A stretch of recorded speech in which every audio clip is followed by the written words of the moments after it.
संबंधों की मधुरता। महात्मा ने पढ़ाया संबंधों की मधुरता का पाठ। एक राजा और नगर सेठ की घनिष्ठ मित्रता थी। नगर सेठ चंदन की लकड़ी का व्यापार करता था।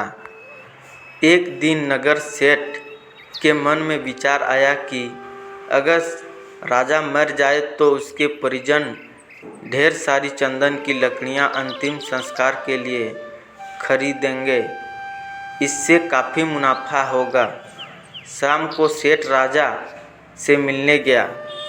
नगर सेठ को देखकर राजा के मन में अचानक एक विचार आया कि इस सेठ ने व्यापार से अपार दौलत कमा ली है। कोई ऐसा नियम बनाना चाहिए जिससे इसका सारा धन राज्य के खजाने में जमा हो जाए।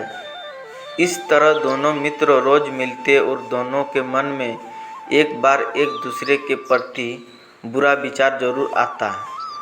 जिस जोश और उत्साह से दोनों पहले मिलते थे, अब उनकी मित्रता में वह जोश व उत्साह नहीं रहा। एक दिन नगर सेठ से रहा नहीं गया। उसने राजा से कहा, पिछले कुछ दिनों से हमारे रिश्ते में ठंडापन आ गया है।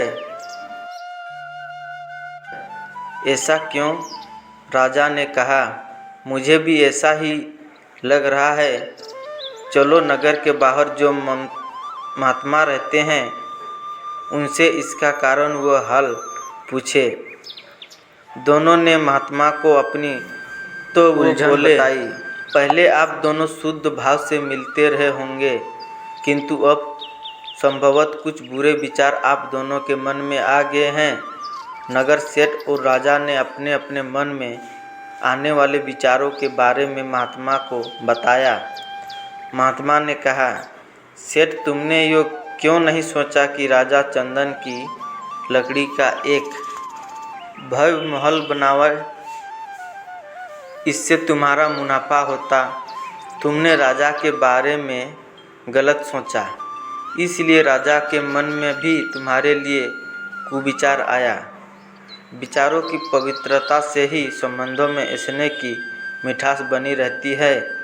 इसलिए मन के विचार हमेशा शुद्ध रखें।